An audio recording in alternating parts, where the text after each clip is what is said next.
more self-aware leaders are more effective leaders? Have you ever been around somebody like this example of this guy who's not a self-aware leader, that thinks they're a rock star, but they're actually not? What's it like working alongside or with or for a leader like that? How does a low self-aware leader affect the culture of an organization? Conversely, how does a high self-aware leader affect the culture of an organization? Welcome to the EQ Gangster podcast, where you will learn practical tools to grow your mental and emotional health and intelligence to be the best version of yourself, both at work and at home. It is real, raw, and transformational. The journey of emotional growth isn't easy, but it's worth it. I believe in you.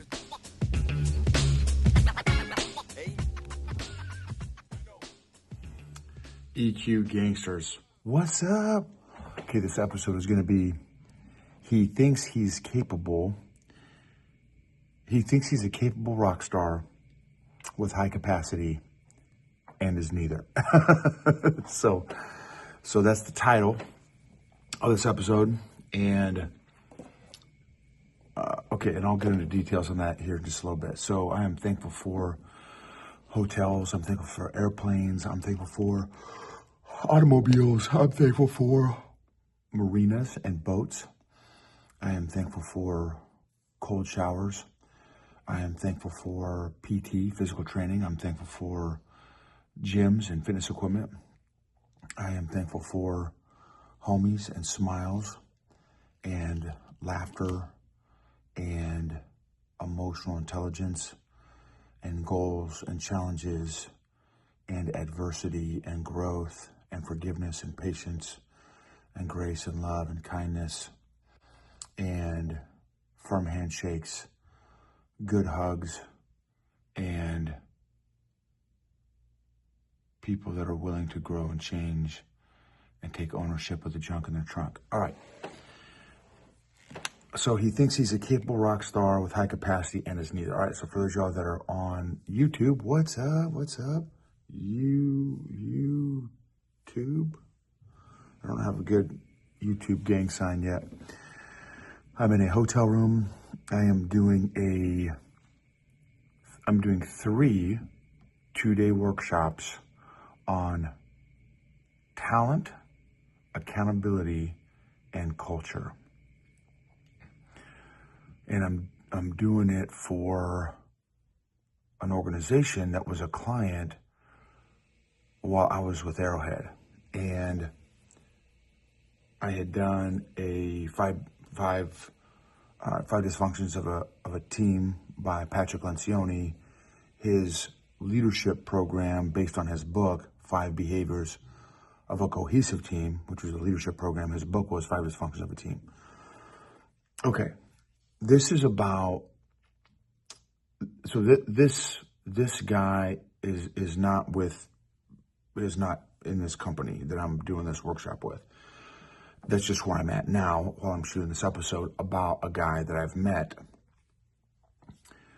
over the course of my, I'd say 6 to 12 months. Travels to meet different people. Excuse me. And what's fascinating is, okay, so this guy's current, and for those of y'all that are on YouTube, I've got my notes in front of me, so I'm just looking down at my notes. This guy's current perceived role competence, he would grade himself an A- or an 8.5 on a scale from 1 to 10. His current role perceived capacity, he would probably grade himself a B or a 7. This guy's current role actual competence is a D. I'd give him a 3.5. And the current role capacity is probably also a D at a strong 3.0. Huge delta. Huge delta. So this is the kind of guy that looks for, hey man, when am I getting my next promotion, man? I'm ready. I'm ready. And it's like, dude, we're about to implement a PIP, performance improvement plan, because you suck. Right. So,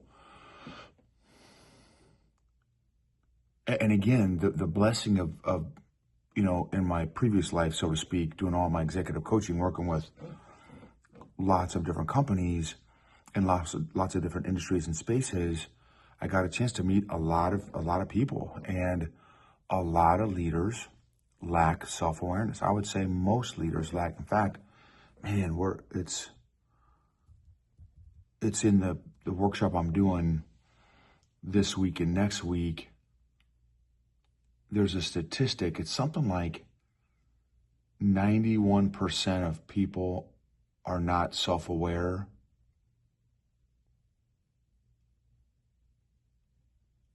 No.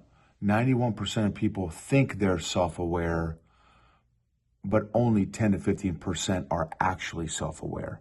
And no, I don't remember the source off the top of my head. So you're just going to have to trust me on that one. But I've got it documented and stuff on my slide deck. So, but that's where you get this challenge. And now you're going to have conflict. Well, if you have regular performance reviews, i.e. weekly or monthly performance reviews, you shouldn't have this scenario. You only have this kind of scenario if you're in an organization that believes in either finger drilling their performance reviews, or they only do performance reviews once or twice a year, which is always mind-boggling to me. That's a whole other topic. A couple takeaways from this particular previous client. Tenure does not equal competence or capacity. I've been doing this job for 10 years. What are you talking about, Noble? I'm a gangster, dude. I got this. I've been doing this. I can do this in my sleep. Tenure does not equal competence or capacity. Next point, tenure without ever having accountability or coaching definitely does not equal competence or capacity, which is the case in this particular guy's scenario. Been through organization for a hot minute, never had coaching or feedback, and that's how you get somebody that thinks they're a rock star and isn't. Now, a tool that kind of applies to this scenario comes from the book Traction. Some of y'all are familiar with Traction, or EOS, Entrepreneur Operating System, which is also another book, but Traction is also, it's kind of two, book one and book two. GWC, does the team member get it? Do they want it? Do they have the capacity to do the role? Do they get the role? Do they get it? Do they understand it? Do they want it? Do they want to be in that role position? And do they have the capacity to perform in that role or position? And then I added one also. Do they have the attitude for that particular role? Because I've met folks that they get it, want it, and have the capacity, and don't have the attitude. Their attitude, terrible. And for me, that affects culture, which ultimately affects performance, which ultimately affects the rest of the team. So attitude is a big thing for me. Okay. So now with this particular, again, client that I met a while back, you got to do a talent assessment. What skills do they have? What skills do they need? Is there a role for them somewhere else in that organization that would be a better fit? And maybe they're just not in the right fit. And if they were in the right fit, they would take off. They would do great things. Another thought, is the juice worth the squeeze? Is the time, effort, energy, financial investment, financial resources worth investing in someone with ultimately a low ROI, a low return on investment? Now, I'm not saying value of a human being. We all have equal value. I don't care from the CEO to a new team member that's making, $20 an hour. Everybody has equal value as a human being. Everybody also does not have equal ROI in an organization. And it may be role-based, and also may be mindset-based, fixed mindset versus growth mindset. Growth mindset, I would argue, is going to have a much greater ROI over the duration within that company, that organization, than somebody with a fixed mindset. Their ROI is going to be plateaued because they have a fixed mindset. So, which is another one. Does this person have a fixed mindset or growth mindset? Something else to consider. I won't invest in somebody with a fixed mindset. I'm not going to waste my time. So I don't know where it's at in the Bible. It's in 1 Peter, I think, or 2 Peter. Do not throw your pearl before pigs. Do not throw your pearls before your pit. Do not throw your pearls before pigs. Right? So don't waste time investing in people that don't value your time or wisdom because of a fixed mindset or hubris, right? But pride. So anyway, so then it got me thinking, like, okay, well, what is my perceived competence in my role? What is my perceived capacity in my role?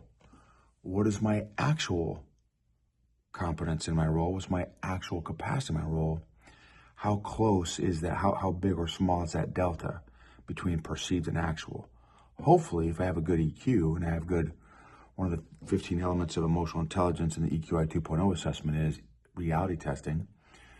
Do I have enough reality testing, which is being able to look at a situation objectively without allowing emotions to negatively impact our ability to observe a situation, and we can look at both the good and bad without getting emotionally hijacked or emotionally triggered. Whether it's a great situation or a bad situation, can we take it all in without getting emotionally hijacked or emotionally triggered? Looking at the pros and cons, the good and bad, the beautiful and ugly of any situation. Looking at a situation objectively and realistically. And not being overly positive. Oh, I just got my arm chopped off. Oh, it's all great. Just put a Band-Aid on it. You'll be fine. You may want to take it a little more seriously than that. Or the opposite is, I got a paper cut on my shoulder or on my finger. Oh my gosh, I'm going to die in 5 minutes because I'm going to bleed out. Dude, it's a paper cut. I'm using extremes to make a point. So back to what is the delta between my perceived and actual role, competence, and capacity? And how can I minimize that delta by increasing my self-awareness, which is obviously part of emotional intelligence? More self-aware leaders are more effective leaders. Have you ever been around somebody like this example, this guy who's not a self-aware leader, that thinks they're a rock star, but they're actually not? What's it like working alongside or with or for a leader like that? How does a low self-aware leader affect the culture of an organization? Conversely, how does a high self-aware leader affect the culture of an organization? Anyway, some thoughts from today's episode on he thinks he's a capable rock star with high capacity and is neither. Neither capable or high capacity. So your emotional health and emotional freedom is worth the discomfort and the discipline to grow yourself. And man, I'm just seeing some of these folks that I'm working with at this workshop that are very, very, very far outside their comfort zone, and seeing how they've grown over this past year. and how it's affected them personally and professionally, how it's affected their marriage, their children, their teammates, the folks on their team and their bosses, how their bosses view them now that they've grown so much.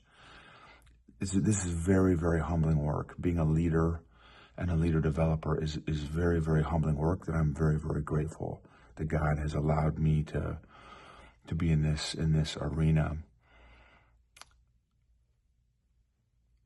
Unaddressed emotions do not get better over time. They actually compound. Unaddressed emotions do not get better over time. They actually compound. Emotionally healthy cultures, emotionally healthy leaders create emotionally healthy cultures, will lead to maximize results, outcome, performance, engagement, and impact. If this episode impacted you or affected you in a positive way, it'd be awesome if you would share it with a colleague or a friend or a coworker that might find value in this episode.